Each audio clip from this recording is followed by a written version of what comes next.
Good morning, everyone, and welcome to the world of the International Fabtalks. Today, we are being, connected with a wonderful person, a person filled with lots of wisdom, experience, and has been a great source of inspiration to India, to the youth, to the middle-aged and senior citizens.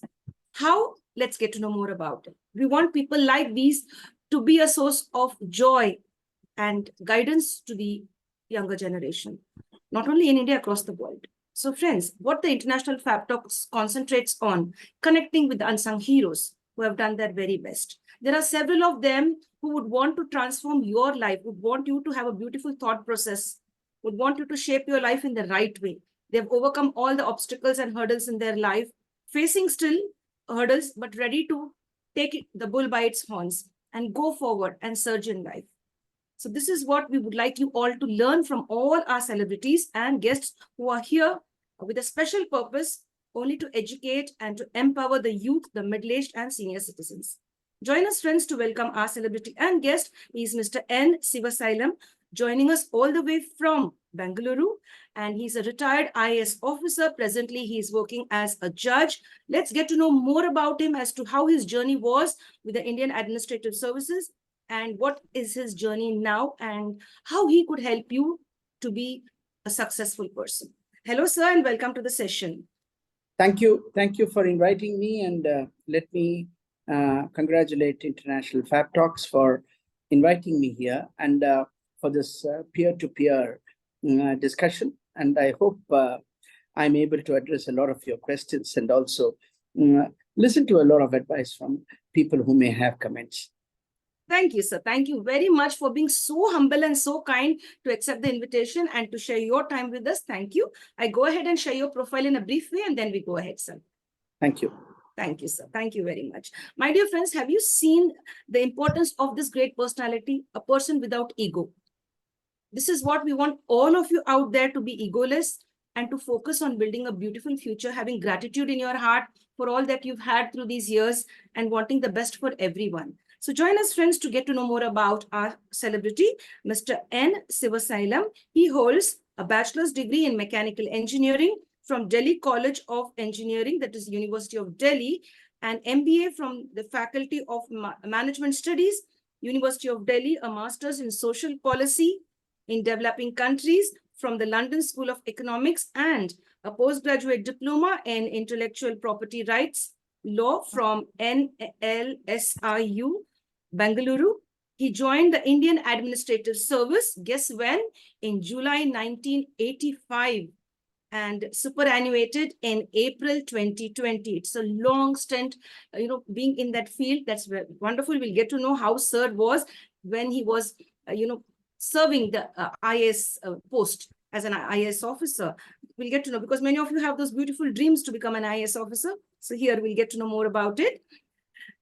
N.SIVASAILAM sir last served as the Special Secretary Logistics Department of Commerce in the Government of India and was the first appointee, I repeat that, the first appointee to the post when the Logistic Division was made an independent division in the Commerce Ministry. Prior to that, he served as the Special Secretary in the Department of Telecom in the Government of India. He was closely associated with the drafting of the National Logistics Policy and the National Digital Communication Policy while serving in the above assignments. Sir also was associated with shaping India's entry in the 5G telecom space through coordinating participation of Indian telecom industry and academia in global standard setting bodies such as 3GPP. Sir also is associated with creating the ecosystem for 5G test bed involving IITs and the Indian Institute of Science that provides a platform for Indian product development in the 5G ecosystem. His earlier tenure in the Government of India was in the Department of Personnel and Training as Deputy Secretary, which was in the year 1995 right up to 1998 in the Service Rules and Vigilance Division. In the Government of Karnataka, Sir has served in various capacities, of which, the most notable one here is the tenure as the Managing Director of Namma Metro from 2008 to 2013, when the first phase of the metro was made operational in the year 2011. Sir's stint was very, very significant as he was the Principal Secretary, Health and Family Welfare, Medical Education. He oversaw the creation and commencement of 6 new medical colleges in the state in a record time of 1 year in 2014. Sir is associated with the design of new public health initiatives such as Super Tuesday for mental health screening in PHCs, free treatment for hemophilia, and universal health insurance programs for the entire population of the state. In the stint as the Karnataka State Beverages Corporation Limited from 2006 to 2008, and the canalization of wholesale procurement of IMFL was made online, and sourcing and procurement of supplies made digital, which also has been recognized nationally through a national e-gov award for the institution. That's really wonderful. In the tenure as a managing director, Rajiv Gandhi Rural Housing Corporation Limited from 2000 to 2006. 1 million houses for the poor was felicitated as self-help mode that now forms part of the national policy on housing. This is the first program in the country that provided funds to the beneficiaries directly to their banks, to their bank accounts since 2004. That's wonderful. Sir has been a part of that. In the tenure as Deputy Commissioner at Hassan, Assistant Commissioner at Jhamakandi, and then at Kumta, all in the period from 1985 to 1991. Significant contributions include upholding the rule of law in diverse matters such as death in police custody, death in family planning camps. This is one very important thing, and land records, law and order maintenance, etc. N.SIVASAILAM sir takes keen interest in sports, music, non-fiction reading. I guess all of you should also develop that habit of non-fiction reading. He has professional interest in entrepreneurship, metro rail, telecom, and logistics. Sir has been recognized for his work and contribution to the Indian government and the Indian society in logistics by being awarded the first SHRI P.K. Srivastava Award constituted by AMTOI for excellence in multimodalism in 2021. He was the recipient of the CUB CCUB 2023 Lifetime Achievement Award for services to the cargo industry. Presently, Sir serves as a judge in his capacity as administrative member of the Karnataka Administrative Tribunal, Bengaluru, Karnataka, India. And having so much to his profile, what I really appreciate of this gentleman is he is egoless, down to earth. And the main reason for him being down to earth, humble, is he wants to give back to the society in the right way and to guide and enable the youth also to be egoless. Because when you come down and be normal, you can connect and bond with many people. So this is what we want all of you to even join us and learn from Sir today, the wisdom that he's ready to share with us. Hello, Sir. You have a beautiful profile, a very, very impressive one. Namaskara, sir. Yes, sir. Dear sir, I've shared your profile in a brief way. Maybe I've taken a minute or two, a little more to share it. But yes, people would really be happy to know it from you as to who is the real N.SIVASAILAM, sir. See, of course, career has been wonderful, and I'm grateful to a whole lot of people who work with me to make things happen. You have identified a lot of achievements attributed to me. But it's important to note that they are not achievements which are individually done. Every one of them involves a huge team, a lot of peers, a lot of seniors to support you, and a lot of beneficiaries who provide you the necessary oxygen to carry things forward, and who have had the humbleness to tell you that you have gone wrong and you can make a quick correction. So all these achievements are dedicated to those who have been its beneficiaries and who have taught me a lot in excelling over a period of time. and to a whole lot of people who have worked with me to make things happen. The key is actually being the joyful thing about all these achievements is being part of the team which delivered. And that's what is the standout appreciation of what you have just mentioned.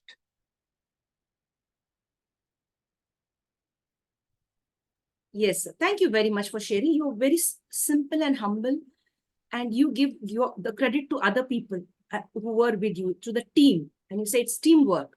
And there are beneficiaries who were there with me. So that's really very nice. You don't take the credit entirely for yourself.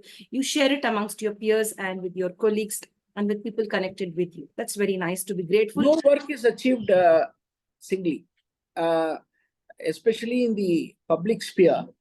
There is no possibility of an individual achievement at all, unless and until there are people willing to work with you and also contribute their might, some of which may be small but very crucial. Nothing really is achieved. There are a lot of achievements which I can say I have done individually, but they were part of failed work. So that doesn't make it, although individual achievement was simply brilliant. So that makes a big impact. You know, you want to ultimately, what is the purpose of a treatment if the patient dies, isn't it? So ultimately, it is very important that you achieve the mission. And that mission is never achieved in any public forum, in any public field, you cannot say that I did it. You can always say we did it. How nice of you. That's really very nice. It's not that I did it, it's we did it. When the I becomes we, there is more strength. There's unity and, unity is power. That's wonderful, sir. Now, sir, you've contributed 35 plus years in the administrative services, the Indian administrative service. I just want to ask you, why did you choose the IAS field?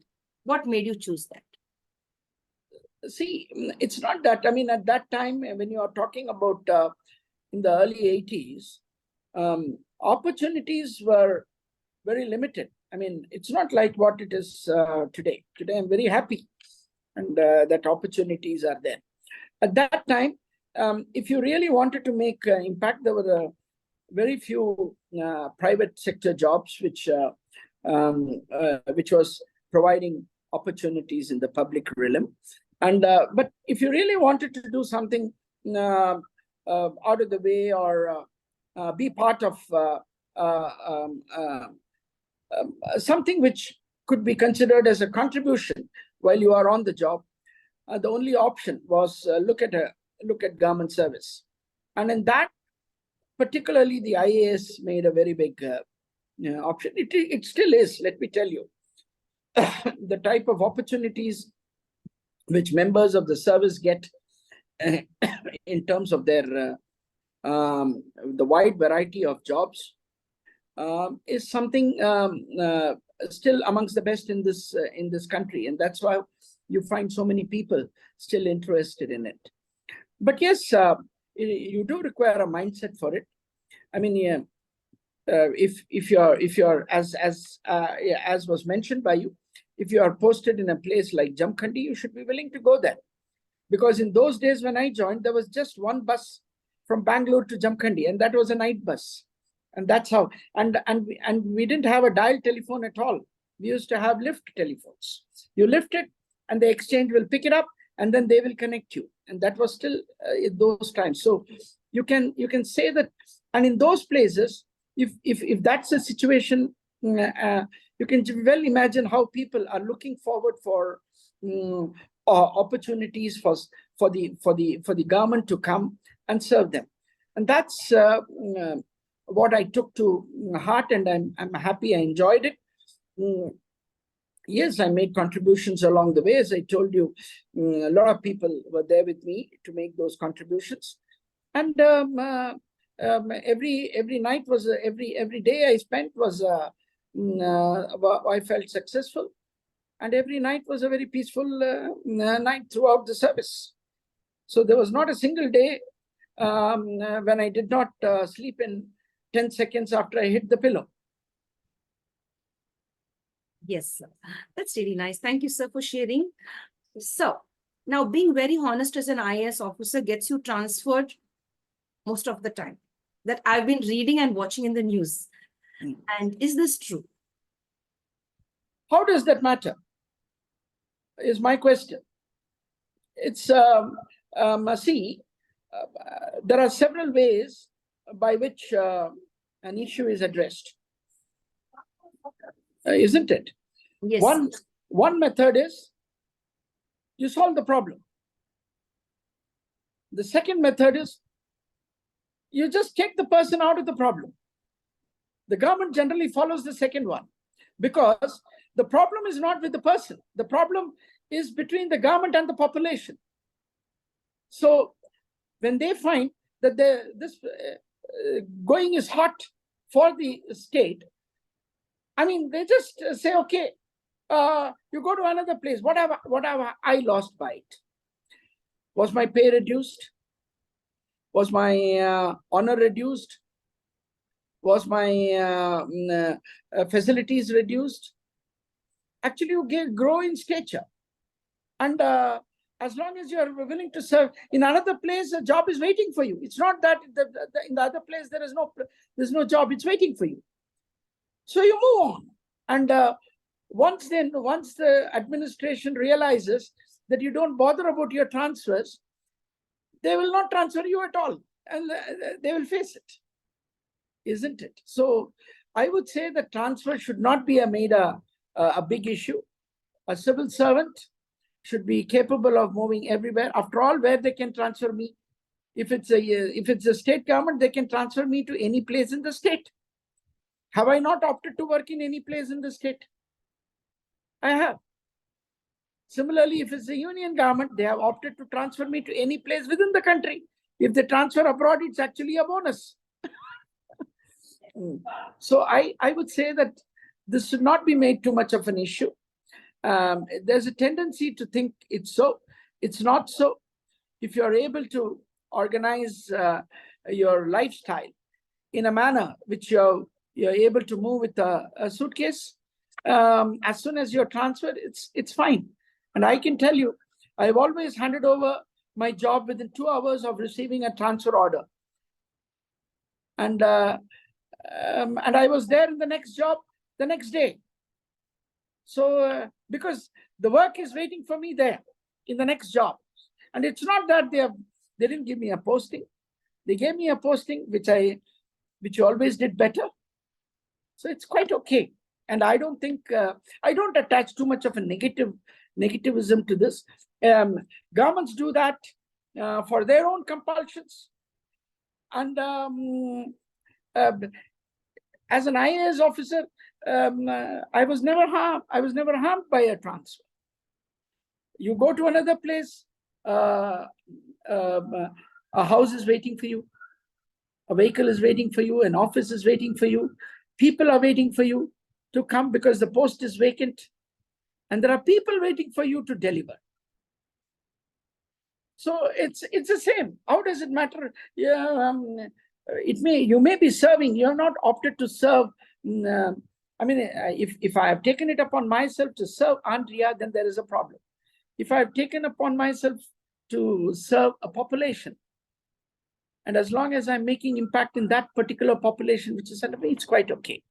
So I don't attribute too much of this thing. And personally, I have not been affected at all. And I didn't. I can tell you that it didn't reduce my enthusiasm. It didn't reduce my capability one bit. It made me all the more.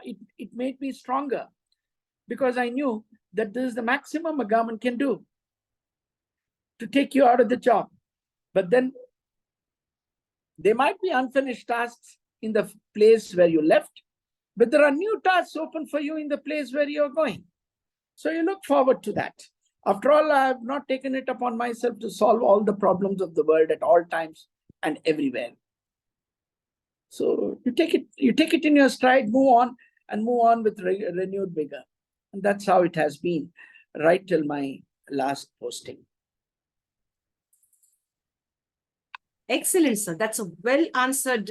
You answered it very well. Well answered to that question. I don't know if I'm putting it right. Let me put that right. You've taken the pain and, you've given us a lot of clarity as to how one should deal with the transfer. That's really wonderful. I really appreciate the way you answered bother about it. Question. You should do what you're tasked with doing something. You should do it in a manner you feel best. And that power is vested with you. You're supposed to be doing it. It may be unpleasant. It's okay. System didn't punish you. As I told you, your pay was not reduced at all. On the contrary, you got a transfer TA, which enriched you by a few 10,000s at that time. Yes, sir. And this would really be, the way you shared it, it would really benefit all the youngsters who want to enter into the IAS services. It would be a very positive message to them that, yes, you take it in the positive way. Nothing changes. It's only the place that changes.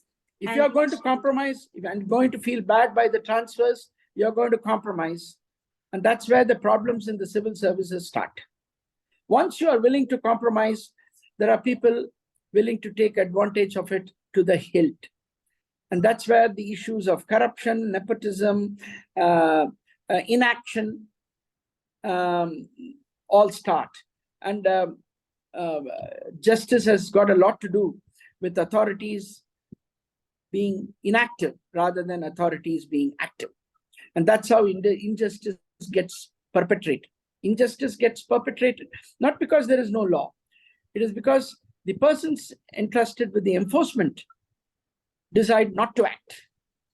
And that and the inspiration for not to act comes from an assessment or a negative, or from a personal assessment of the consequences, if you take, of the consequences of acting in support of the voiceless and the down and the people who are in need of justice. Yes, sir. Thank you very much, sir. Thank you very much. You put that very, very clear for all of us. Thank you so much. Yes, sir. So now I'd like to ask you this question. The first time when you sat on the chair as an IAS officer, could you recollect that moment? How did you feel? Was it a wow feeling in your life? Definitely, yes. And of course, my first posting was at Jamkhandi. And it was pretty interesting because, there's a history of Jamkhandi. I don't know how many of you know about it. It is the first Indian state to join the Indian Union.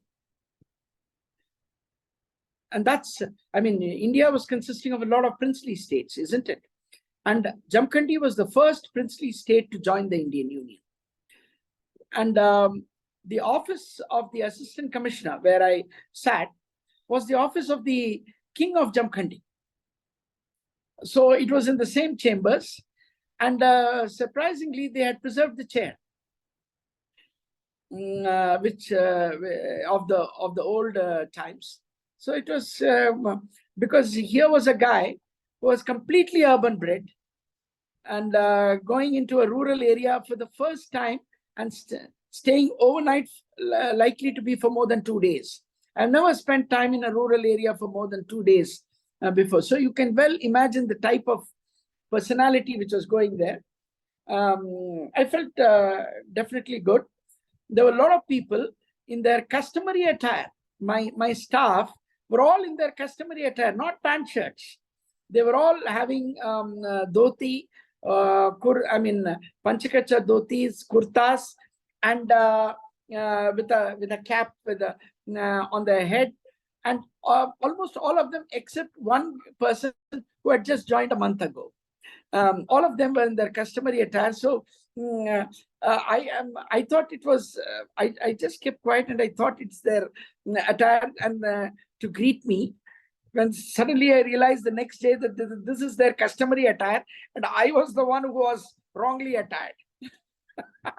So that was a great feeling. And then a lot of things, I tried to learn about the area because that was a lot of touring was involved and I was single. So the best way to know about the place is tour. And I had 3 taluks with me. So I would stay in the other taluk for 2 days, the third taluk for another 2 days, then come back, spend 3 days, the rest in the headquarters at Jamkhandi. Then made a lot of friends. This thing who would call me Prant officer, because it was a Maharashtrian. The culture there is largely Maharashtrian, so it was they were, and outside it was not written. They did write subdivisional magistrate in this thing, but it was written in main Kannada. It was written Prant officer.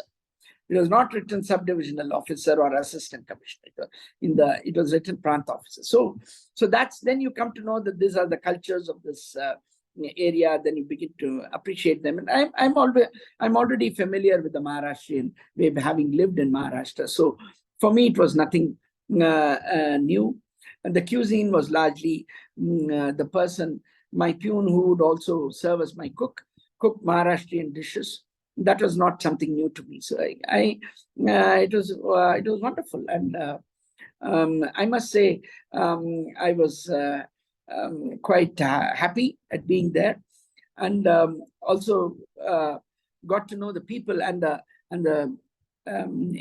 the type of area it is, and got to know it. And those are all, of course, Jamkhandi is a very, very wonderful place, because subsequently, at that time, part of the district was irrigated.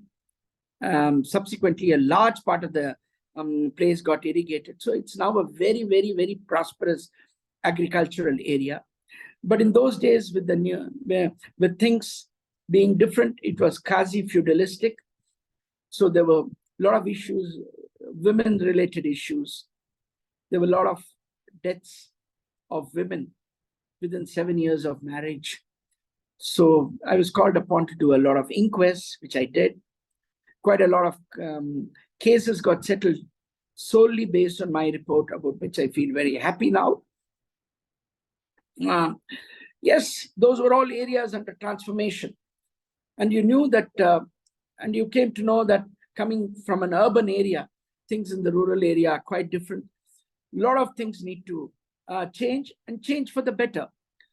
And the beauty is about the people. They were willing to change. And that's how you find in India, social conflicts are far lower than what they could otherwise be, because people themselves want the change. Maybe you would want them faster, and maybe it may not be as fast to your liking, but it is true that it is changing, and the acceleration is happening. And that's how you see such wonderful things happening in this country, as long as we trust the people and give them the correct viewpoint and allow them to decide, because deciding social issues by fiat is most likely to fail rather than succeed.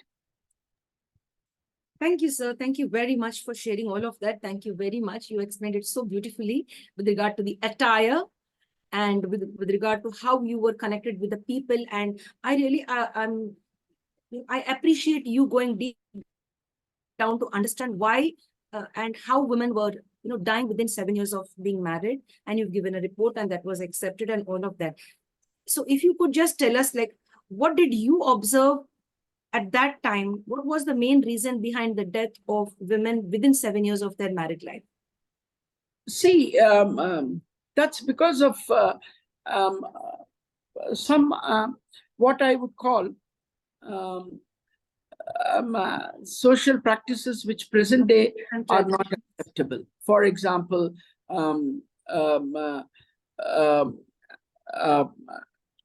Devdasi system was very much there. Lot of young women would be in vulnerable positions of poverty, would be sold, and those were the unacceptable social aspects which were prevalent, and it had to be tackled both by society and by law. And as you know, that this is what takes time, and I'm happy to tell you that if you go now you may find if you try to go with a magnifying glass, but otherwise the society has woken up. And it is that awakening which developments have created in both through administration. And one of the advantages in Karnataka administration is that it has always been positive looking. And the public policy across political spectrum has been positive and favorable to its improvement. So the officers had a good, clean, they could pursue this option without fear of what I would call being asked, being told as, don't you find any other better work?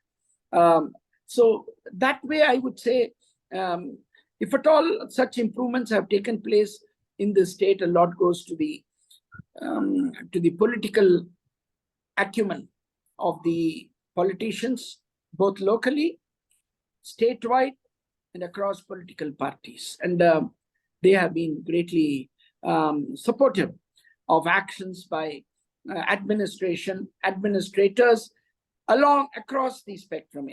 They have been favorable and positive. I remember having granted about 4 acres of land to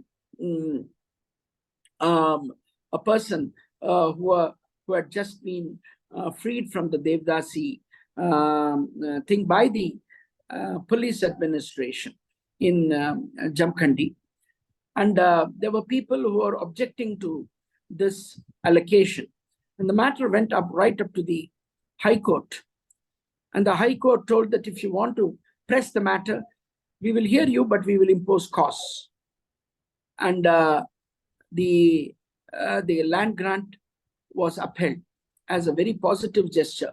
So you see, these things happen when a combination of societal interests, especially at the policy level, at the political level, at the political institutions level, the highest of which is the government, and at the courts level, at various levels, if they are very sensitive to these, it adds to the flow, or rather acceleration of such socially favorable things. One might say that, why don't you narrate a whole lot of incidents which you did? Let me tell you, they're all both unsavory, but solace lies in the fact that they don't occur anymore. And I think it is the last message which we need to take, and be happy that we don't need to remember those events because they are no longer relevant.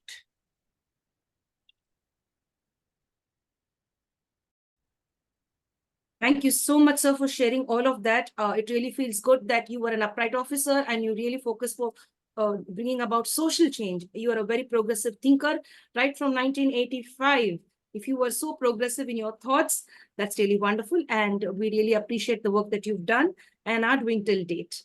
Now, sir, we'd like to share a few moments with you with regarding your childhood days, with regard to your childhood days. So how was your childhood? Did you dream of becoming an IAS officer while you were a kid, or that thought of becoming an IAS officer was, it began when you became a teenager, or maybe when you were in college? We would want to know your childhood now. How were you below the age of 13?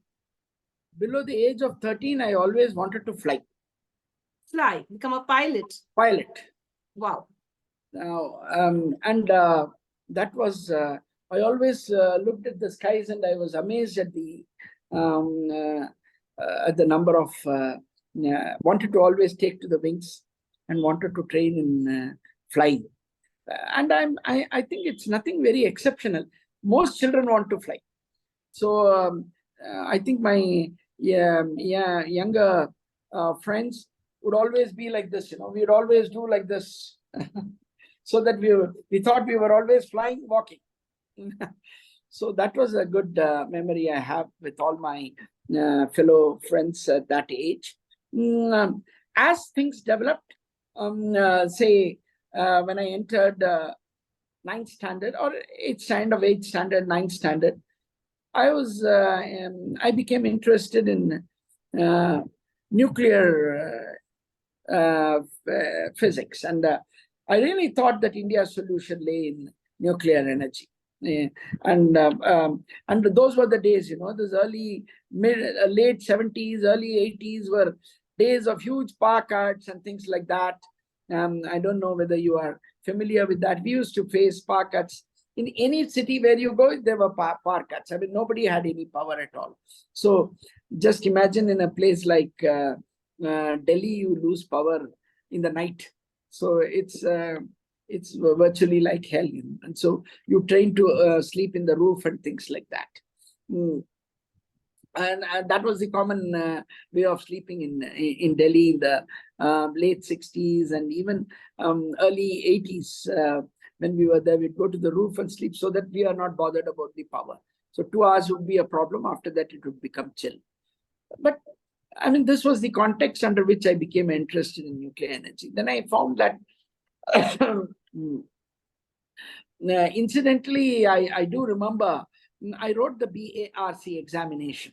There is a recruitment test for the Baba Atomic Research Center. I wrote it, and that was the only time when I wrote the question paper, and I came out dazed. For as soon as the paper ended, I just was frozen. It was such a difficult paper. And I remember I could answer 2.5 questions out of 6. And I was ranked number 1. So you just imagine the nature of questions which they had. It's, I mean, you could keep on reading the questions and it takes time to find the answer. And I really knew that I had 1.5 or 2.5 questions which I had answered right. The rest of the things I just cursorily did it. But that was my interest in nuclear energy. Of course, I didn't join basic science. I went into engineering, largely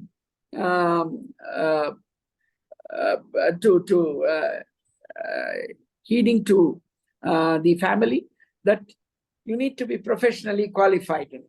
So how are you sure that you're going to get into nuclear thing? I mean, I did, after all, after engineering, I did write the BARC examination, but I couldn't say so at that stage. So I joined engineering, which is closest to physics, which is a subject I liked. And so mechanical engineering was a natural choice for me, followed by civil engineering and then electrical.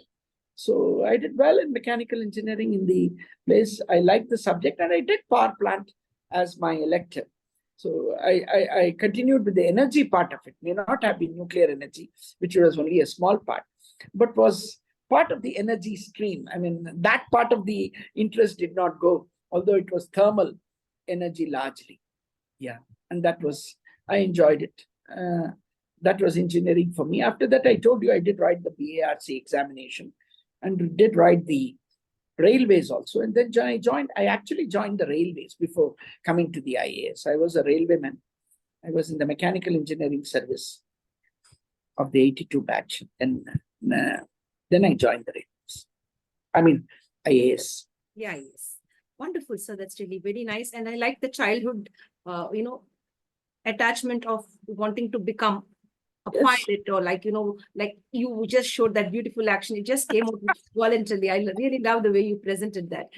I mean, remembered your childhood days. Now, sir, any wonderful memory with your mom, with your mother? Who was very close to you, your mother, your dad, or any sibling? Any beautiful memory with your parents? I would put it like this.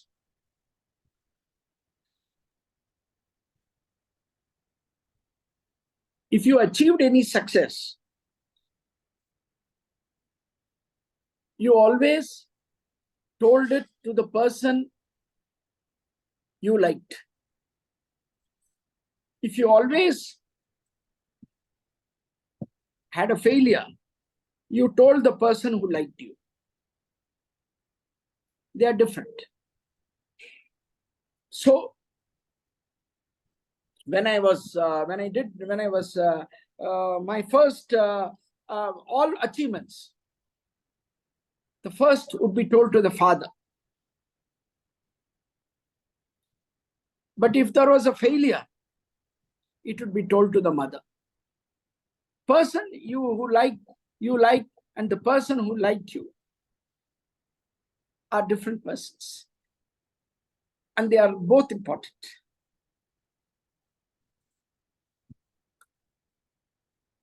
That's how I will put it. So I remember doing badly in my second year engineering, and came home. I remember one of the few nights where I didn't sleep in 10 seconds after I hit the pillow. So I remember, half asleep and then maybe uttering something. So I remember my mother coming and consoling me.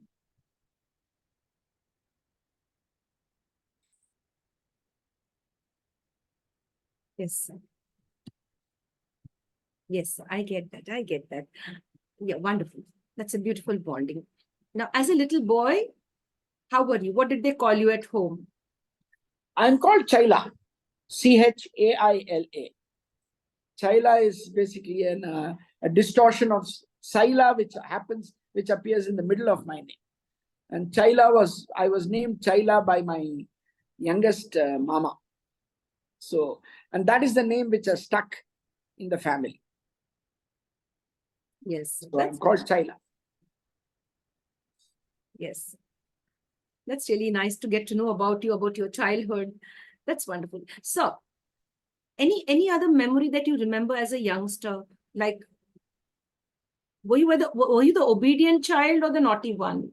Or you appeared to be obedient, but you were naughty? No, I like to say that I was obedient. But others say I was naughty. So it is basically opinion based. But I would not agree to anybody telling me that I was naughty. And they would not agree that I was obedient. So this mystery continues. I get that. That's a very beautiful way of sharing. That's wonderful, sir. Now, sir, I'd like to ask you about the housing scheme. You were into that space as well. So Yeah. how could one benefit from the housing scheme that the government has in place for the underprivileged? Yes. See, this is basically this was basically the brainchild of the then Chief Minister, Mr. S.M. Krishna, and who was assisted by, advised by the then Housing Commissioner one, Mr. Arvind Jadhav, who later on became Chief Secretary of the State and the CMD of the Air India. Now, when the new government came to power, the housing scheme was basically was recognized for all the ills. I mean, there were more missing houses than constructed houses. So there were more houses not built rather than houses which were built. And there were complaints that houses which are built are going to people who are non-deserving. So the selection, I mean, anything you can associate, any wrong which you can associate with the government program having gone wrong was associated with the housing program. So then it was as a matter of policy, they decided that it should change. And they decided that they will have a separate SPV, special purpose vehicle, to launch this. And I was appointed for that. And see, new institutions means new things. You're not governed by the baggage of the past. As they say, new broom sweeps clean. So that's the way, that's the concept. And then of course, I was a junior officer. There were many seniors there. And it was the Chief Minister, Mr. S.M. Krishna, made it very clear that he wanted. He just asked a question. He didn't actually say that at first. He asked a question. Can we make an impact? Everybody said yes. Then he asked how. And all of us, I mean, at least I was not able to this thing, and I kept quiet, but there were people telling we were doing 10,000 houses. People said we should do double. Some people said triple, 30,000, like that. He said, no, can we do 1 million houses in 5 years? I mean, there was complete silence. And some senior officers asked, do we have the money? And he answered, I will provide the money. That's it. He says, if you can provide the money, we should take it up. Obviously, I mean, this is so that is the way this program was conjured up. And I would largely attribute it to the vision of great things happen in this country, largely on account of the political vision of the politicians. I mean, they are a much despised lot, because they are easy to attack and they cannot reply back because for fear of getting it wrong. So, but if at all great things have happened in this country, it's largely because of the political vision. Because you don't get social vision without a political backing to support that political vision. Let it be any sphere. It may be economic sphere, it can be social sphere, it can be political sphere itself. I mean, these all require a democratic polity acting on a will of the people and being accountable to it. After all, previous governments didn't do well on the housing front. And here was a vision to do well on the housing front. So how can that be faulted, both as an administrative necessity as well as a political vision? And that's how it goes. It's a combination of things. But yes, if you think that somebody has to come up with a great idea to make it happen, I think it goes to, yes, I had the privilege, and he told me, how do you want to do it? I said, you leave it to me. I will follow self-help. And I was just fresh from my studies in the London School of Economics, where I had housing as an elective. And I had just studied the principles of self-help housing. Yes. So that's how. Yes. That's how it is. And we just went on, and I got a free hand. The self-help proved to be a success. The theory actually works, and nobody had tried that in India. And when you say that big institutions teach big things, I think I would attribute my confidence to try it out came from my studying at the London School of Economics, housing as a subject. And I'm lucky to have been given an opportunity to implement it. And I implemented it to the best of what the policy stated, followed its ifs, buts, and more importantly, the assumptions, and got it right. And yes, if I got it right as a matter of policy, you need to have people on the ground to do it for you. So, and that's where the deputy commissioners of the districts, the chief executive officers, the Zilla Panchayat, the executive officers, the municipal officers, the Gram Panchayat elected bodies, as well as their Panchayat secretaries, they all considered housing as their #1 priority. When every village, when every Gram Panchayat in the state considers housing as their priority, what is the problem for me? My problem, or rather my duty, is to facilitate them. And I did, to the best of my ability. And that's how you had, when I left the place in 2007, I continued, even after, I continued to be head head of the program even when I was Rural Development Secretary in the year 2005 to 2007. I continued to head the program. I think we had 8 lakh completed houses and about 2.5 lakhs of houses under different stages of construction. And I'm glad to say that former Chief Minister, when he wrote his memoirs, he was happy to mention about this program. Yes, that's wonderful. Now, sir, you've been the managing director of Namma Metro from 2008 to 2013, and Yeah. it's most memorable one with regard to your profession. How would you share this beautiful phase with regard to It's, Namma Metro? I think if you say it's my proudest achievement, no doubt about it, because there was no construction work was yet to begin, and there was we had great plans about it, and but people were not able to get onto the ground for so many reasons. I mean, you can't pinpoint the reasons. You know that when some things don't happen, they happen because of a combination of small reasons which make a very big thing. So when I came, expectations were low, and that helped, you know. That helped. So people were reframing their expectations. So I was just possibly the junior most officer who held the job at that time. And they knew that I could make an impact if I got things right, which is what I did.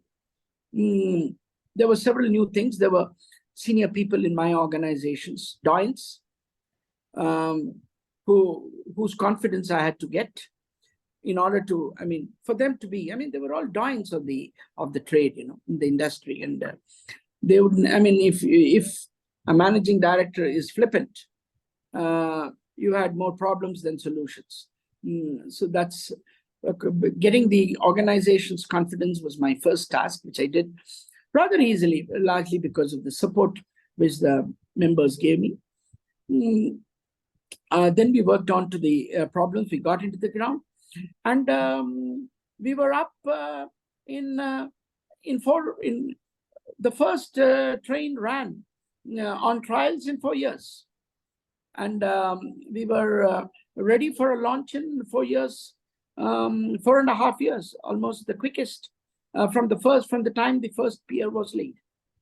So that's a great moment, and every day was a new day, new things happening. Every day was different because the bottom line had changed. Great help. The financials were of great help. JICA, which is a Japanese agency for development, which is funding the project, they gave a positive feedback, and we got a second loan from them. And this is the first project of JICA for which a second loan was sanctioned for the same project. There's no JICA loan. There's no 2 loans for the same project, and that was cleared even by the Japanese government. So that's a matter of great satisfaction that externally we were well appreciated. ADB did a lot of analysis. They found things going well in the rehabilitation program, about which they were very particular as a judge of how projects take care of the people affected by it. So positive things reinforced, and we were there, and today it's running. So when people tell me that here is the Metro Man of Bangalore, it's very humbling. Yes, sir. Thank you, sir, very much for sharing all those beautiful experiences that you've had, and you've done your very best and given your very best with regard to Namma Metro and many other important issues of our country. And another one being the public health initiative we would love to know more about Super Tuesday with regard to mental health. Yeah, this is, see, I put it on the achievement side because it was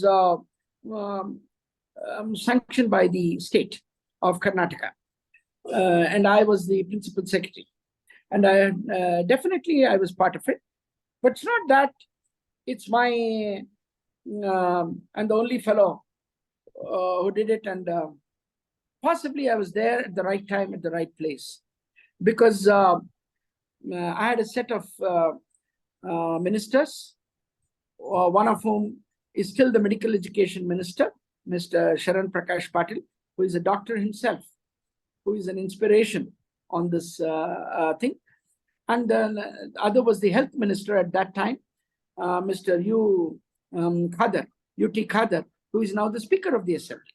They were both younger to me, and we were a team.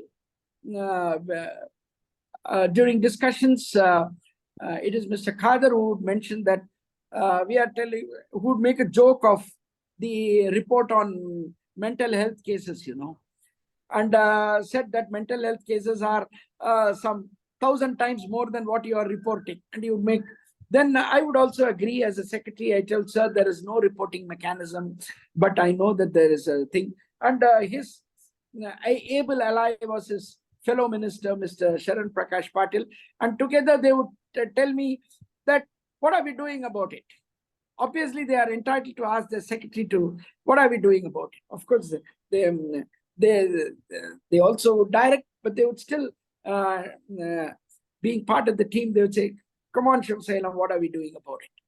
So naturally, I turned to NIMHANS, which is an apex institution for mental health in this country, and one of, I think, not just India's now, it's one of the world's foremost institutions on mental health. I can safely say so at this point in time, as it was developing at the time when I was secretary 10 years ago. There you had a director par excellence, Dr. Satish Chandra, a visionary on mental health. So when I turned to him and to my other fellow colleagues in my own system, from Bangalore Medical College and all, and we met, he told, yes, we are ready. How do we start it? He says, NIMHANS is ready provided the government wants it to happen. And he introduced, it is actually a NIMHANS design program.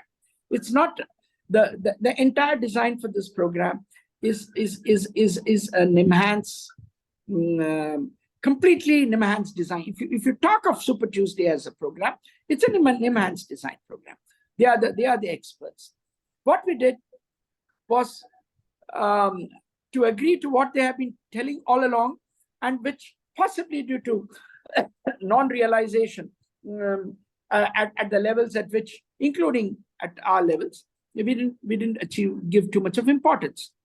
And now, the top. I have already told you the feeling at the top. They decided that we won't have it on Monday, because that's the first day of the week, and we need to, all our professors, teachers need to be there. But why not we do it on Tuesday? That's how the word Super Tuesday, that name itself is coined by former principal director, Mr. Dr. Satish Chandra of NIMHANS. It is he who gave the name Super Tuesday, and we were quite happy to accept that. And there was one condition which he told, that it'll be done at the primary health centers.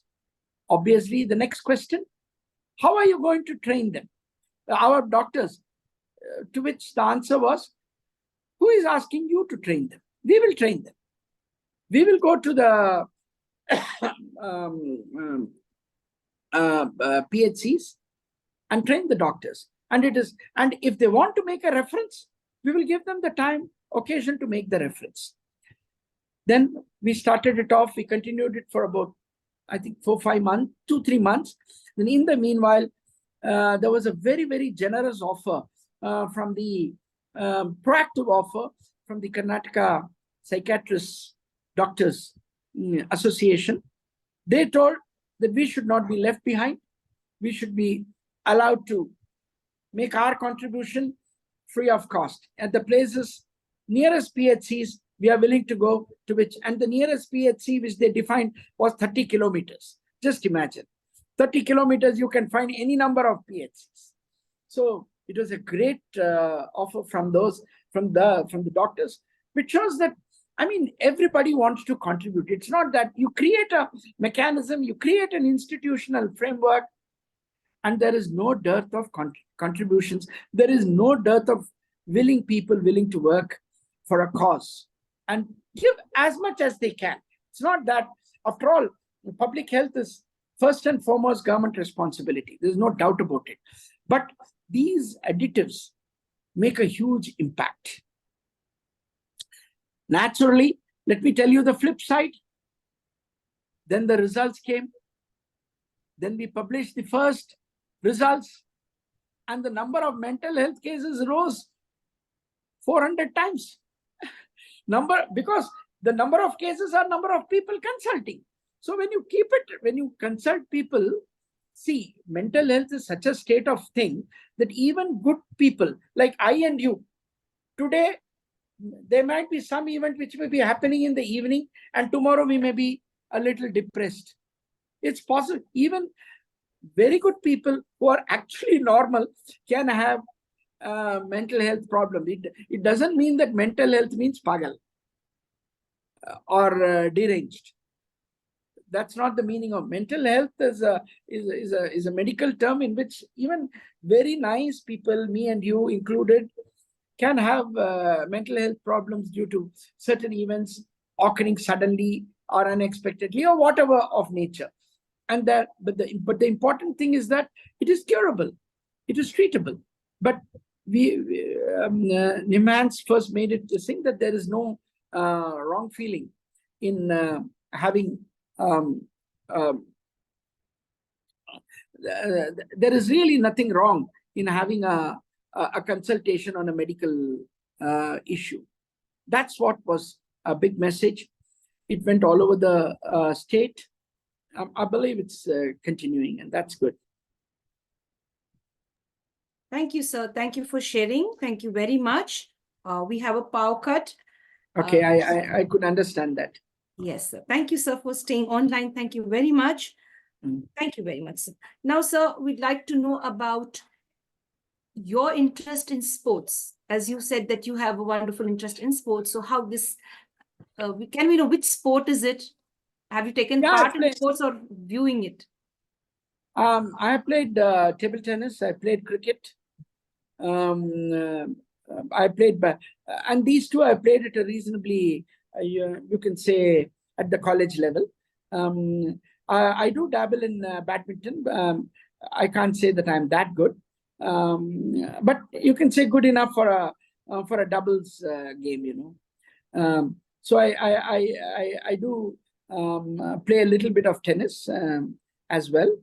Sports is something which has always been dear to me. There's no doubt about it. Nowadays, I'm learning golf and swimming. I managed to do 25 meters at a stretch in swimming. So learning swimming at the age of 64 is, I never thought I'll learn swimming at this age, but I'm doing fine and hope to do better. Of course, my favorite in swimming is lying flat on the back, and I can float like a log. That gives me great satisfaction as well for the time being. Excellent, sir. I love that energy and passion that you have. And till date, as you say, that you're very active with regard to sports and you're into swimming as well. That's a big shout out to all those people who are just sitting down and, you know, whiling away their time. So let's go forward and build a beautiful, you know, beautiful way to build our peace of mind and physical health connected with our mental health as well. When you take part in various sports and games, definitely you will really contribute a lot personally and, you know, socially as well. Now, dear sir, you are also focused on entrepreneurship. Now, how is this possible? What is it, if you can just elaborate for us? See, over a period of time, as India is becoming more technically advanced, more educated people, more opportunities, more subjects, more avenues for growth. I think it's not just that the employment opportunities be confined only to government jobs. There can be a lot of options in entrepreneurship, in creating things. After all, the whole world, if you think what's happening in advanced countries with which we should compare nowadays, here and after, not with the so-called developing countries with which we did.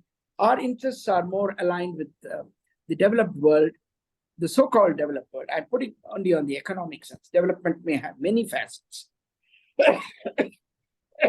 I'm putting it only on the economic front. We need to put it in a manner that there are more opportunities available, and there is wealth creation at all levels. It is through creation of wealth through entrepreneurship that more of employment can take place. Just imagine if every fellow is able to employ 200 people. 200 people means you're supporting 200 families. In India, an employment is equivalent to supporting a family of 4. And that situation still continues. And it's actually a good thing. Looking at it socially, it's actually a good thing. That if you are able to employ 200 people, 250 people, you're supporting 1,000 people, 250 families. Great thing. Just imagine 1,000 people dependent on an institution, one institution. That makes it important for us to ensure institutional survival as well. I mean, that's therefore, I do believe that public policies must aim towards institutional survival and protection of institutions, and there needs to be an alignment of public policies towards that. For example, some of our tax policies, some of our coercive tax policies can destroy institutions. Now we need to find out. I'm not trying to say that nobody should pay taxes. You jolly well do, but there has to be a mechanism by which these are streamlined to ensure that the institution does not get killed. Because if you kill the institution, you're killing the social fabric associated with that institution, and those are becoming important now.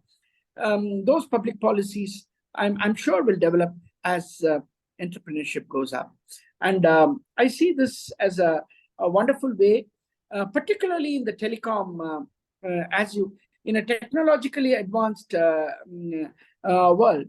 What is important is products, and if you're making products not just for India, but you're making it for the world. And the earlier you make it, you are in the market, because the nature of products is such that you can't have more than 3 or 4 people making products if you want to make it economical and viable for the institution. You can have 3 or 4, depending upon how much competition can take it. But gone are the days when you're making products for a colony or for a locality. You need to make globally viable products and make it economical on a global scale. And India is on the cusp of that entrepreneurship, and we can't miss it. We miss it, we miss out on the employment. It's not important how many of your, whether you're employing foreigners or India. It doesn't matter. Even if it's a person from another country, it's okay. As long as we are also employed, it's good enough. So we need to, the Vasudhaiva Kutumbakam concept needs to be taken to its logical conclusion in the spread of entrepreneurship and as well. And we are in a position to do it. You must have just seen the comment of the US ambassador to India yesterday. He was sharing a joke which which has become viral. He says in USA, there is a talk that if you have to be a CEO in US, you need to be an Indian. So the world, the world is there for you. People trust you because of what you are. We are basically people who can be trusted. Not because even when we don't want to do things the other way, and we are willing to share. That's the best aspect of it. So we're not willing to say that we'll keep everything to ourselves. As long as we are willing to share, people are willing to open out to you. And as long as you're open, your entrepreneurship for a global partnership is on. And I would strongly suggest that along with services, even civil services, as maybe youngsters needs to look to entrepreneurship as an option. That's where teams are particularly important. A good idea, you might have a good idea, but your best friend may have the best method of making it happen. So don't forget that you have a good idea, and therefore you got the cat's whiskers. You need to have a group always to make things happen. That's where success. I'd still repeat what I told earlier. Nothing. It's always nice to say, you did it, you did it. If you come to look at it and you do an introspection, you find that you have done the least and taken the maximum credit. Actually, the contribution is so minuscule that you better not claim credit for it. But if it is as a team, even your small contribution may have made a big difference. And that's what it's so in entrepreneurship as well. So look for good partners, look for good guys. If you fail, doesn't matter, employment is waiting for you.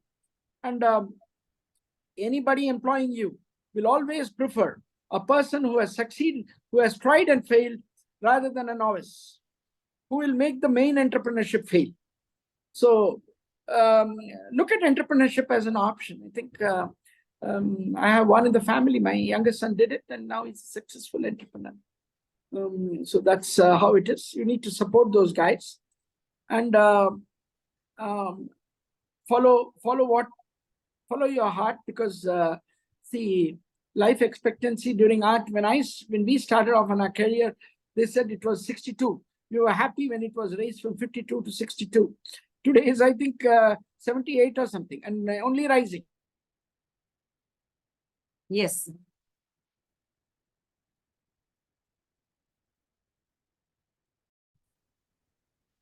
You're always your life expectancy is going to be good enough, and avoid the mishap through an accident or something of that sort. To not try to be brave and climb a vertical hill. And I think the whole world is there for you to conquer, and teamwork is the way to go about forming good teams, good guys around you. Even if you are a second fiddle, so what? You are part of the team. And once the team succeeds, all of you are in it. If it fails, doesn't matter, move on. Try the next one. That's the way to go. And needs are very less, whether you have whatever you might have. I mean, what's the point in earning billions with having poor health? And you need just enough for you. That's always there. This country has now come to a stage when it can give all its educated people the need. But of course, no country and no system can provide for the greed. So if you are wanting a need, it's there in this country. Don't worry about it. It is always there to support you. Yes. Thank you, sir. Thank you very much. Now, one very important question with regard to your personal life and your work. How did you balance your personal life and your work? I mean, your family and work-life balance. How did you balance that? See, it's that way. I must say, I have a very supportive wife. So when I was busy, she understood why it was busy. Of course, she also comes from a family of civil servants. So she knew what life at the top or life in the civil service would be. Yes, she was ready with the packed baggages in 2 hours as soon as transfers were there. And we were off by the next bus taking us to Bangalore. So that's how it was. And and we were there and just came and rested in the house, and next day reported to the next job. So very supportive thing. Wife, my children are also quite supportive. But of course, you might say that they said, okay, you've done so much of criticism coming, so much of adverse things. That's what some of my own children asked me that question. Is civil service the only way by which you can serve the public? Can't there be any other way? One was entrepreneurship. Can social entrepreneurship be a way? That's what my second son chose, that option. My first son chose, yes, can professional excellence be an option by which you can serve? Answer is yes, it can be a option by which you can serve. But the nature of his studies is such that there is no similar option in India. So he works in the US where there are such options. But yes, he has made his contribution there in the public sphere where certain things have happened by which his contribution has been recognized nationally. And the bank where he works has been found to be doing well than the other way. So that's also what you figure out your public contributions to be is entirely your way of looking at it. In the work, this thing where work is also a play. As far as I'm concerned, I enjoyed doing it. When I went on tours, Saturday, Sunday, I went visiting, and that's what is one of the biggest advantages of public service. You land up in Bellary on a Thursday and Saturday, and you have Hampi waiting for you on Saturday and Sunday. So these are some small advantages of a job which entails touring, provided you are willing to enjoy. If you consider touring as a burden, well, then you're better off not being in public service with a touring opportunity. So it's the way you make it out to be. I've seen places. I'm possibly one of the few. I would like to believe it to be so.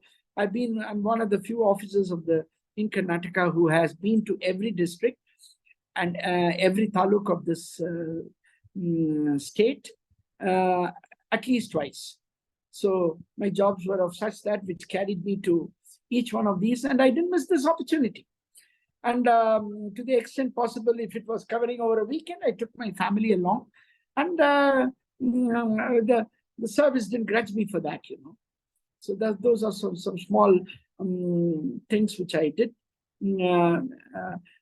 advantages which I did make use of. And you have friends everywhere. All your entire people working for you are actually the people with you.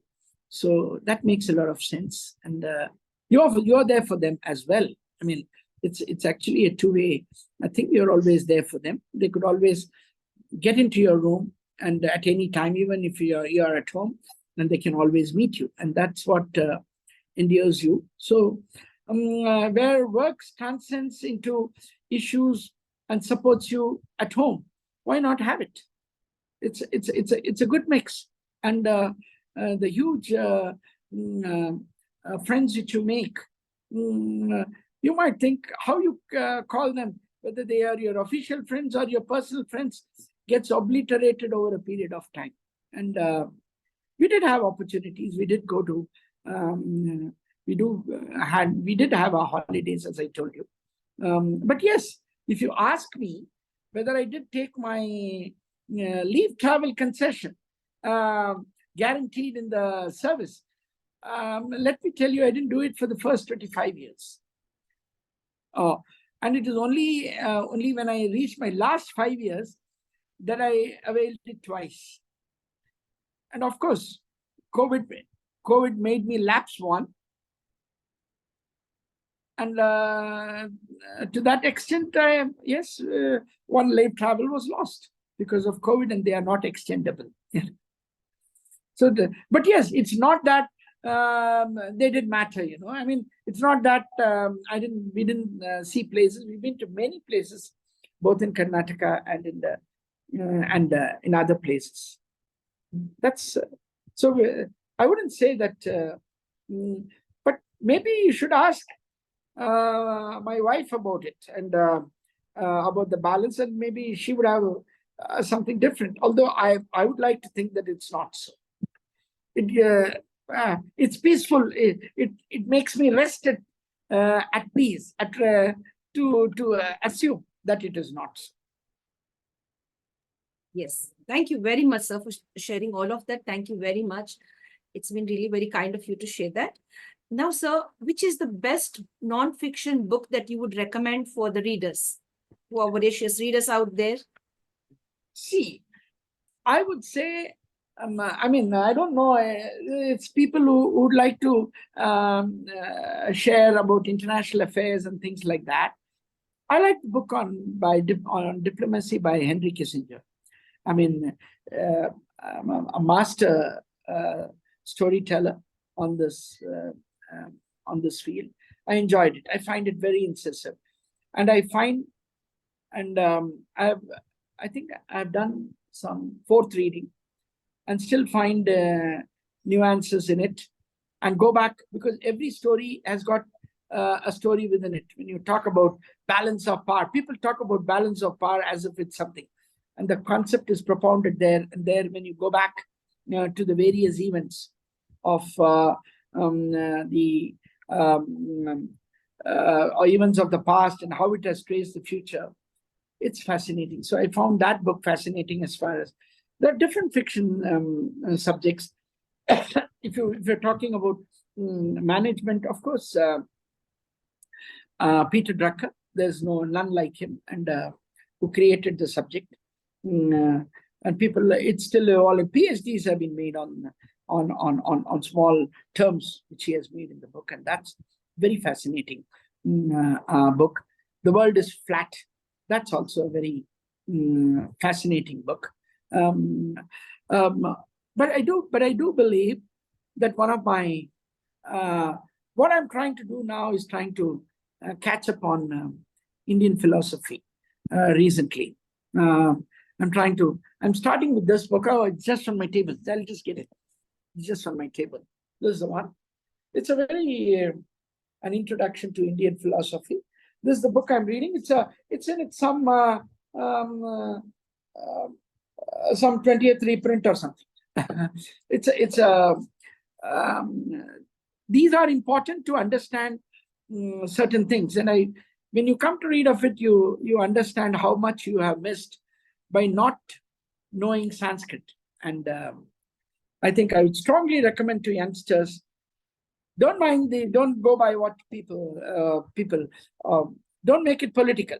Sanskrit is a language. There's a lot of treasure hidden in it. And we are missing the treasure by not knowing that language. When I say Sanskrit, it can be Pali also, because if you want to know anything about Buddhist studies, you need to, if you are able to get at Pali, which is very close to Sanskrit, you need to, or if you know Sanskrit, you can get at Pali. But I do recommend that a lot of Indian philosophy is, and you are missing out on we are missing out on a whole lot of great things by not having studied that. And I would strongly recommend to the youngsters to get that on board. Yes, we might have missed, but youngsters, even 40, 45, you're not too old to catch up. And you need to get at that. A lot of treasures are hidden in that language. And even mathematics, the amount of discoveries which are coming in in Sanskrit on mathematics. It's mind-boggling, and I was told very few is documented as of now. And a treasure trove of almost 99% is still undocumented, unless and until people understand there are people willing to take it forward. So mathematics and Sanskrit, wonderful combination. Those who are looking at it should look at it. Even as a hobby, good enough. Yes, I do agree with you that Sanskrit is a wonderful language and lots of hidden treasure is still yet to be tapped out. And people have to really, give importance to that beautiful language. And you closely related it to Pali as well. Yes, sir. Musical treasures also. Very true. If you want, musical treasures are here, hidden in it. I mean, it's amazing. Very true. Very true, sir. Thank you for bringing back your, the topic to be discussed on Sanskrit. It's really very nice that we really give importance to this ancient language and derive a lot of important tips that are there hidden in that. Let's get to know about it. Let's restart. As you said, it's never too late. Even if you're in your 40s as well, you could go ahead and tap out the important knowledge that is available in the ancient texts with regard to the Sanskrit language. People Now, in their sir, 40s, in their 40s can achieve expertise as well. Very true. Not too difficult. I mean, people like me will only scrap at the surface, but people still in their 40s can over a period of 10 years say that they are experts in a particular. At least they are not novices anymore. They can say that they are novices. They are not novices. Whereas that tag will always be there with chaps like me who are entering too late in their lifetime. Yeah. That's wonderful. Thank you so much for sharing. Now, you also love music. What kind of music appeals to your ears? Music is music. It is appealing, and that is why it is music. I enjoy Carnatic music as much as I do Celine Dion. I enjoy Hindustani music as much as I do jazz. Wow, that's cool. It's music. Anything which music has no language. It's only it has to attract your emotions. It's an emotive thing. So why color music is good and bad? Music it emotes a thing, it attracts an emotion, or it appeals to an emotion, and that is why it is music to your ears. It is music to your ears. That's how the term comes. Music to your ears. If it does not appeal to your ears, it is not music. So any music good enough. But yes, if you say I'm more familiar with Carnatic music than with not that I'm knowledgeable in it, but I can distinguish. I have that much of capability to distinguish between good music and bad, or people who require more training and people who are above. Great different forms of quality of music. The whole idea being to enjoy it. Yes. Apart from music now, I would like to ask you, have you ever had the time to watch a wonderful movie and, feel that, yes, Yeah, this I movie did has some watch. message? The last movie I watched was that Ranveer Singh. I did Ranveer Singh's movie and Alia Bhatt.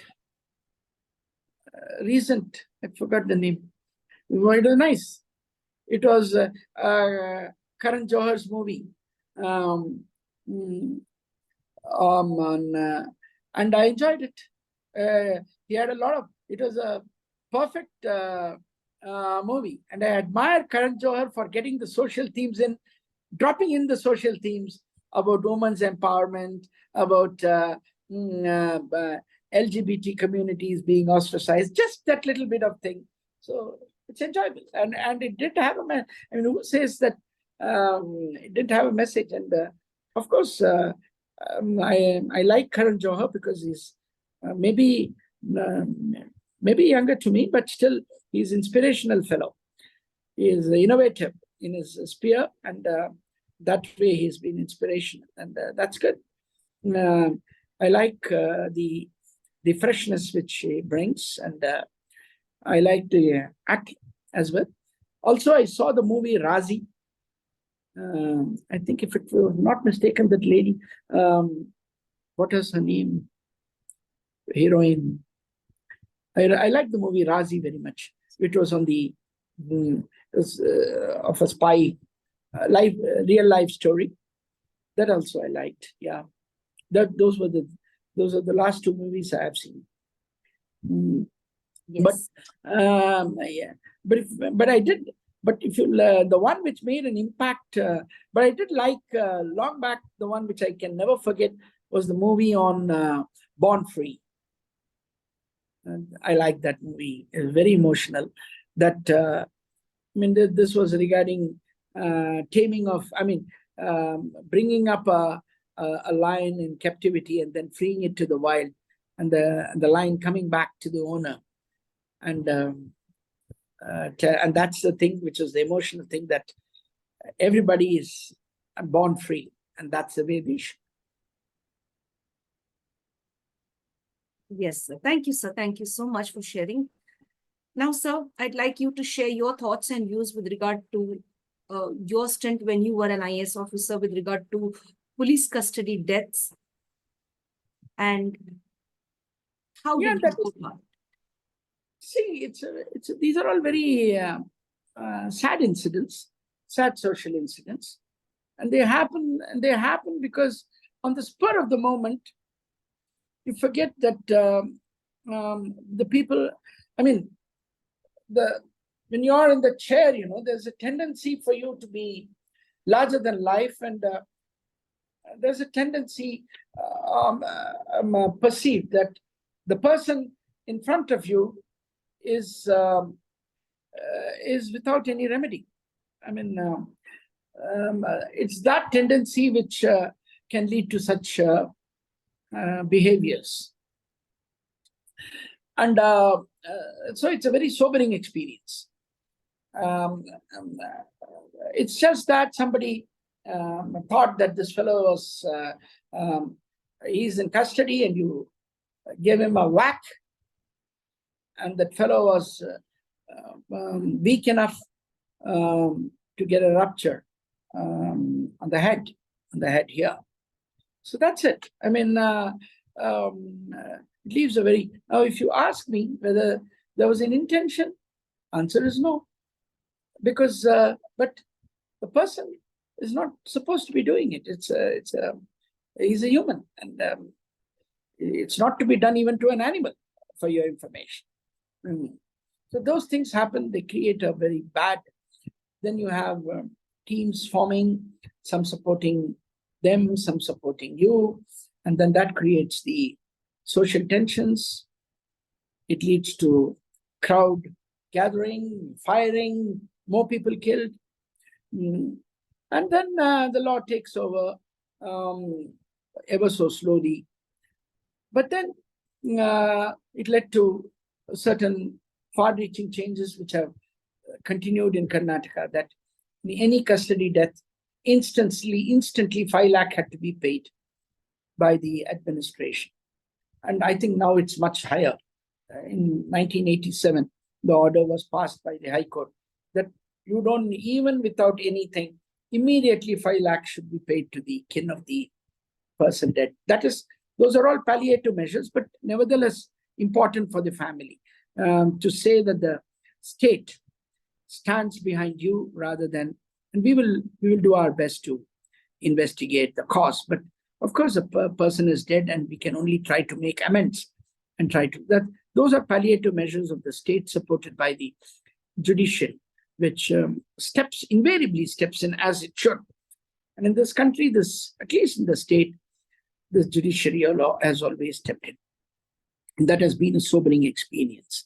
But yes, you must have seen there are learning experience. After all, police institutions is an institution of the state. They are also quick to learn. They do have the lessons right up to the top. Then methods are prescribed, procedures are made, and things become better. So you find that they are far lower now than they were, say, maybe around the time these incidents occurred during the early part of my career. There was one immediately in Gulbarga, if I'm not mistaken, in 1991. But after that, there are few and far in between. Maybe one in Kolar in 93, if I'm not mistaken. I don't know. No, 91. After that, I think very few and far in between. And I think, yes, the departed soul is difficult to be brought back. But I think society can do amends by ensuring their families are well supported. Earning members are well supported. The young wife and children are well supported. To that extent, it can be done. And also ensure and give them a solemn promise as far as administration is concerned that such incidents will not occur due to high-handedness of any of the government servants as a promise to the family. That's possible. Yeah, we are definitely improving, I would say.